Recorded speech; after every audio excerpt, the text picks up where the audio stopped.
नमस्कार, मैं ऋचा सिंह और आप देख रहे हैं सी न्यूज़ भारत। खबर यूपी के जनपद रायबरेली से है, जहां साइबर फ्रॉड और अपराधों से बचने के लिए एडीजी जोन लखनऊ पीयूष मोरडिया और आईजी तरुण गाबा ने एक नई शुरुआत की है। लोगों को इसके प्रति जागरूक करने के लिए जोन के सभी जिलों में पिरामिड फाइनेंस के सहयोग से कार्यशालाओं का आयोजन किया गया है। जोन के सभी जिलों में आयोजित होने वाली इस कार्यशाला का पायलट प्रोजेक्ट रायबरेली से शुरू हुआ है। कार्यशाला के दौरान इंटरनेट के जरिए होने वाले अपराध और फ्रॉड की जानकारी साझा करते हुए पुलिस अधिकारियों ने इसके बचाव के उपाय भी बताए हैं। इस दौरान नुक्कड़ नाटक का भी आयोजन किया गया, जिसका उद्देश्य आम लोगों को साइबर अपराध और साइबर फ्रॉड के प्रति जागरूक बनाना है। सर, आज क्या कार्यशाला आज जनपद रायबरेली में पुलिस द्वारा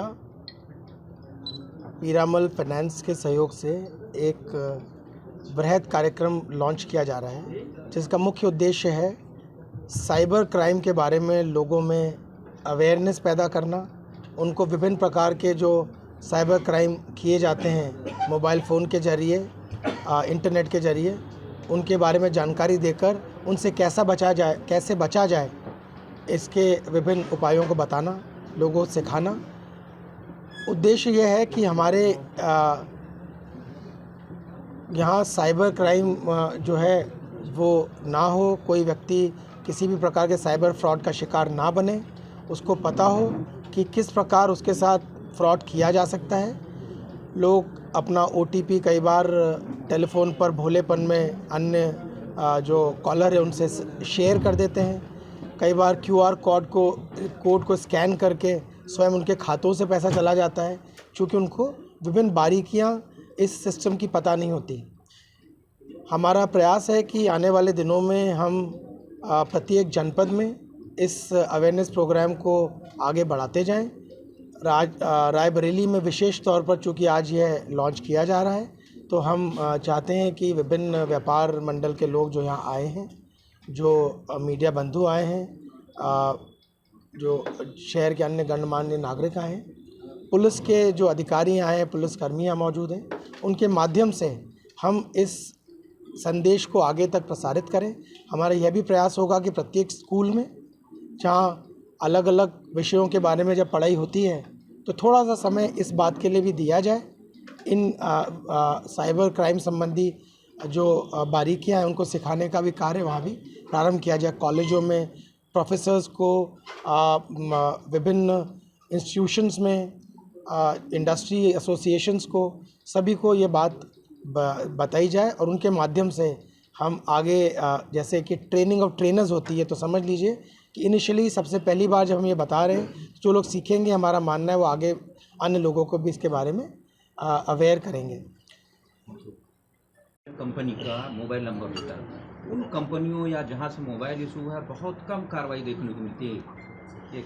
मैं आपको एक बात और बताना चाहता हूँ। जो नियम है वो इस प्रकार है कि यदि आप किसी भी प्रकार का सिम कार्ड लेते हैं, तो सिम कार्ड लेने से पहले आपको बायोमेट्रिक होता है। इसके अलावा उससे उस व्यक्ति के की ID मांगी जाती है, आधार कार्ड आदि मांगा जाता है।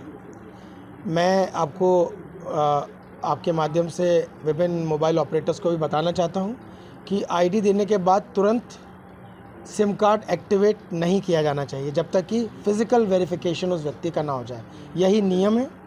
कई बार वो लोग एक्टिवेट कर देते हैं और बाद में वेरिफिकेशन कराएंगे कह के बंच रखा रहता है, पर उतनी अवधि में अपराध घटित हो जाता है। इसलिए यह ज़रूरी है कि हम सुनिश्चित करें कि वेरिफिकेशन के बाद ही मोबाइल सिम कार्ड एक्टिवेट किया जाए।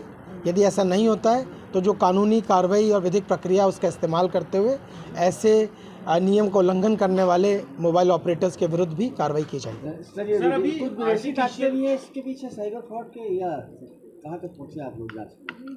देखिए, हम आपको ये बताएं कि जैसे जैसे तकनीक में विकास हो रहा है, टेक्नोलॉजी आगे बढ़ रही है, तो कुछ आपराधिक प्रवृत्ति के लोग उसका इस्तेमाल फ्रॉड करने में या इंटरनेट के जरिए अपराध करने में भी करते हैं। ऐसे जो आपराधिक तत्व हैं उनको चिन्हित कर उनके विरुद्ध कार्रवाई करने का जिम्मा हमारा है। जो हम करते रहते हैं जैसे हमें सूचना प्राप्त होती है। फिलहाल हमारा उद्देश्य है कि लोग इतने जागृत हो जाएं कि वे उन लोगों का शिकार न बने, इस प्रकार का अपराध घटित न हो। जब कोई आपसे OTP मांगे, आपके घर में, परिवार में बच्चों से जिनका बैंक अकाउंट है और जो मोबाइल बैंकिंग करते हैं, मोबाइल के ज़रिए ट्रांजैक्शंस करते हैं, वे लोग जान जाएं कि किन बातों को उन्हें अन्य लोगों से शेयर नहीं करना है। और prevention is better than cure. फिर भी अगर कोई अपराध घटित हो जाता है तो बाकायदा जो FIR दर्ज कर कार्रवाई की जाती है, अपराध के अनावरण का प्रयास किया जाता है, अपराधी को गिरफ्तार करने का, उसको सज़ा दिलाने की कार्रवाई की जाती है, वो हम पूर्ववत करते रहेंगे, करते ही हैं।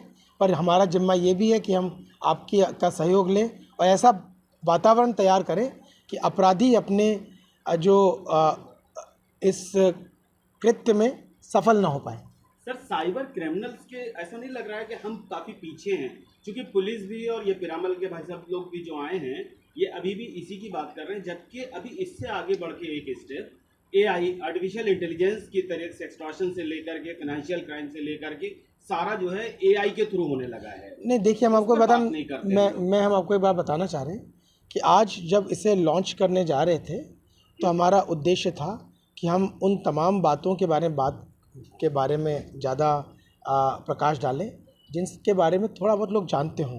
प्रशिक्षण कार्यक्रम शुरू जब होता है तो जैसा आपने कहा आर्टिफिशियल इंटेलिजेंस और उससे संबंधित भी किस प्रकार अपराध होने लगे हैं और हम उन लोगों को कैसे चिन्हित करें, कैसे उनके झांसे में ना आए, इसके बारे में जानकारी दी जाएगी।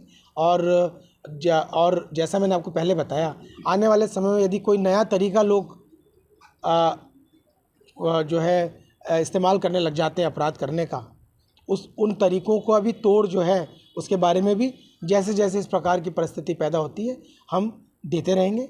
हमारी रिसर्च टीम्स, हमारे जो टेक्निकल टीम्स, वो बड़ी ही स्किल्ड हैं, ट्रेंड हैं और वे लगातार अध्ययन करते रहते हैं कि कौन से नए जो तकनीक के साथ, चूँकि असामाजिक तत्व भी तकनीक का इस्तेमाल करने में करने का प्रयास करते ही हैं, तो क्या कौन से ऐसे तरीके जिनका वो अपनाने लगें और कैसे हम उन लोगों को उनके झांसे में आने से रोक सकते हैं। तो ये तो लगातार सिलसिला चलता रहेगा, परंतु फिलहाल आपको बताना चाहता हूँ कि आर्टिफिशियल इंटेलिजेंस के बारे में। रायबरेली से सी न्यूज़ संवाददाता मृदुलेश त्रिपाठी की रिपोर्ट। जाहिर है आज के समय में जैसे जैसे इंटरनेट का इस्तेमाल बढ़ता जा रहा है वैसे वैसे साइबर फ्रॉड के भी मामले बढ़ते जा रहे हैं, जहां जानकारी के अभाव में कई लोग इस ठगी का शिकार भी हो जाते हैं। ऐसे में लोगों को इसके प्रति जागरूक रहने की जरूरत है ताकि वो किसी भी प्रकार के फ्रॉड से खुद को बचा सके और दूसरों को भी इसके बारे में सतर्क कर सके। फिलहाल इस खास खबर में बस इतना ही। देश दुनिया की तमाम खबरों की जानकारी के लिए देखते रहें सी न्यूज़ भारत। हर खबर आपके